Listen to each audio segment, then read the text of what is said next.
Salut les amis, j'espère que vous allez bien ce matin, j'espère que vous êtes en forme. Moi je vais super bien. Alors, ça fait 2 jours maintenant que les États-Unis ont annoncé suspendre l'entrée aux États-Unis pour plusieurs pays. Donc il y a une liste de 12 pays qui ne pourront plus entrer facilement aux États-Unis.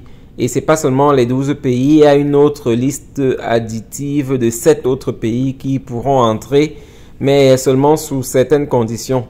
C'est vrai qu'il y a des exceptions pour tous ces 19 pays. Il y a quelques exceptions.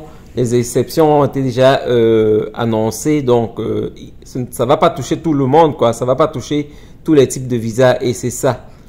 Donc, maintenant, certains pays ont déjà commencé à réagir. Parmi lesquels certains pays africains. Parce qu'il y a plusieurs pays africains qui sont touchés aussi par cette loi-là. Donc, les premiers Africains ont commencé à réagir, les premiers pays africains, pardon, ont commencé à réagir, parmi lesquels la République du Congo, dont le Congo-Kinshasa. Le Congo-Kinshasa a donc annoncé qu'ils vont commencer les négociations avec les États-Unis parce que parmi les raisons que les États-Unis annoncent, parmi les raisons que les États-Unis donnent, il y a le fait de combattre le terrorisme, quoi. Il y a le fait de combattre le terrorisme. Il y a aussi le fait que certains pays viennent avec des visas touristes et lorsque les visas sont épuisés, ils ne rentrent pas. Donc, ce sont les raisons que les États-Unis avancent, quoi. C'est vrai qu'on ne spécifie pas pour chaque pays quelle est la raison exacte, mais en général, ce sont les raisons que les États-Unis annoncent, quoi. Et c'est ça. Donc, le Congo-Kinshasa a annoncé qu'ils vont entamer des négociations sur le plan diplomatique. Ils vont entamer des négociations pour pouvoir remédier à cette situation. Par contre, le Tchad a pris une autre mesure. Le Tchad a simplement décidé de suspendre aussi l'octroi des visas aux Américains pour venir au Tchad. Donc, c'est un peu ça. Le Tchad a décidé de suspendre les visas pour les Américains pour entrer au Tchad. Et la chose particulière que le président tchadien a fait, c'est que il a utilisé l'une des méthodes que le président Trump utilise toutes les fois dans les réseaux sociaux. Il n'a pas fait un communiqué normal, mais il est allé faire un communiqué sur sa page Facebook. Et vous savez que le président Trump utilise bien cette manière-là. Donc, il a essayé de répliquer en utilisant la méthode Trump, quoi. Et c'est vraiment ça, la première. C'est la première. Voir un pays africain qui se comporte de la sorte envers les États-Unis, c'est des choses qu'on n'aurait pas pensé il y a quelques années. Mais les Africains sont en train de prendre leur indépendance. Les Africains sont en train de prendre leur autonomie et c'est comme ça, quoi.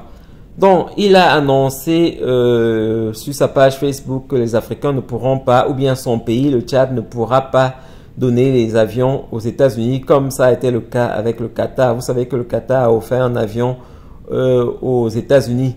Donc, il a annoncé sur sa page que le Tchad, pardon, ne pourra pas donner des avions aux États-Unis ni leur donner beaucoup de milliards, mais le Tchad a une fierté et c'est ça, le Tchad doit pouvoir être fier. Le Tchad a sa souveraineté et le Tchad est un pays fier. C'est un peu ça donc. C'est pour cela qu'ils ont décidé simplement de suspendre aussi les visas pour les Américains. C'est un peu ça. En tout cas, c'est une situation qui est un peu critique maintenant parce que plusieurs personnes se voient suspendre. Ceux qui avaient déjà les visas, par exemple, les visas touristes ne pourront plus entrer aux États-Unis. Et c'est bien triste, quoi, parce que beaucoup de gens ont des membres de la famille ici aux États-Unis et veulent venir leur rendre visite, quoi. Mais ce ne sera plus possible. Du moins, avec le visa touriste, ce ne sera plus possible. Par contre, ceux qui ont les visas comme les green cards, il n'y aura pas de restriction à ce niveau-là. Et ceux qui ont 2 nationalités, dont l'une des nationalités de ces pays-là et la nationalité américaine, par exemple, ils ne seront pas suspendus d'entrer aux États-Unis. C'est ça, ce sont les précisions qu'il faut faire. Et plusieurs personnes ont aussi demandé par rapport à la DV Lotterie, qu'est-ce qui va se passer? La DV Lotterie va poursuivre son cours comme d'habitude, donc il n'y aura pas de restriction sur la DV Lotterie, du moins. À ce qu'on sait aujourd'hui, il n'y aura pas de restriction. C'est vrai que les choses peuvent changer. Si les choses changent, je ferai une autre vidéo. Mais jusqu'à présent, la DV Lotterie est censée poursuivre son cours normalement. Donc, les citoyens de ces pays-là, s'ils avaient le droit de participer à la DV Lotterie, ils auront encore le droit de participer à la DV Lotterie, quoi. Je sais que le Tchad peut participer. Je sais aussi que le Congo peut participer à la DV Lotterie. Donc, ça n'a pas changé.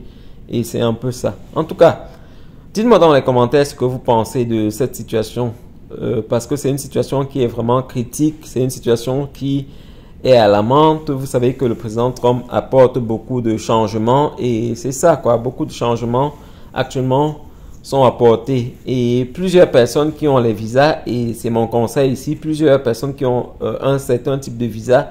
Ceux qui n'ont pas encore les green cards, je vous conseille pas de quitter les États-Unis dans cette période difficile quoi. C'est une période très instable. Donc, chaque jour, il y a de nouvelles lois. C'est pour cela que je conseille à toute personne qui n'a pas encore au moins la green card de ne pas quitter les États-Unis si c'est pas pour un cas urgent, quoi. C'est vrai que si vous avez un cas urgent, vous pouvez risquer de quitter les États-Unis. Mais par contre, si vous quittez simplement pour le plaisir, je ne vous conseille pas en cette période. C'est une période très délicate.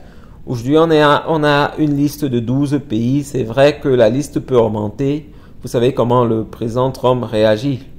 Il peut envoyer 12 pays devant et le lendemain, il augmente. Il peut augmenter autant de pays qu'il veut, quoi.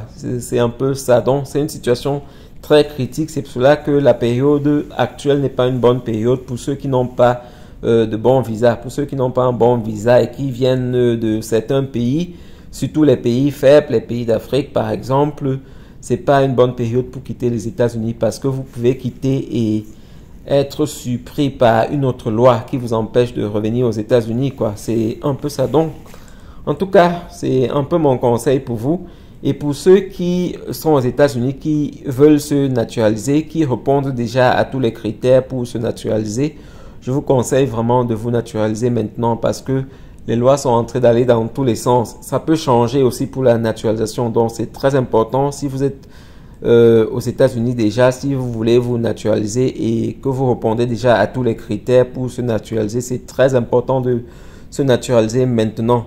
Et vous savez aussi que lorsqu'on est aux États-Unis, on peut se naturaliser, on peut commencer la procédure de naturalisation 6 mois avant. 6 mois avant qu'on ne réponde aux critères, parce que vous savez que lorsqu'on vient, par exemple, avec la green card, si on n'est pas marié à un citoyen américain, la période pour pouvoir postuler à la green card ou bien à la nationalité américaine est de 5 ans.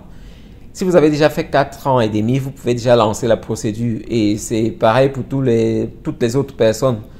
Avant le temps que vous allez, du moins si vous avez un temps par exemple de 3 ans comme ceux qui sont mariés à des citoyens américains, vous pouvez déjà lancer la procédure après 2 ans et demi. Donc, il y a une période de 6 mois que vous pouvez déjà lancer votre procédure quoi, en fonction de la catégorie dans laquelle vous vous trouvez. Pour les Américains, pour ceux qui ont épousé les Américains, la période est de 3 ans. Pour ceux qui n'ont pas épousé les Américains, la période est de 5 ans.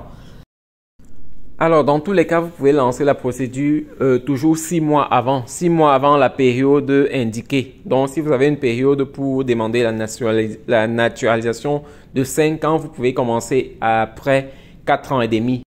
Si vous avez plutôt 3 ans, vous pouvez commencer après 2 ans et demi. Donc, c'est un peu ça. En tout cas, c'est l'information que je voulais vous passer dans cette vidéo. Passez une bonne journée et on se revoit dans une autre vidéo pour d'autres sujets, quoi. Bye.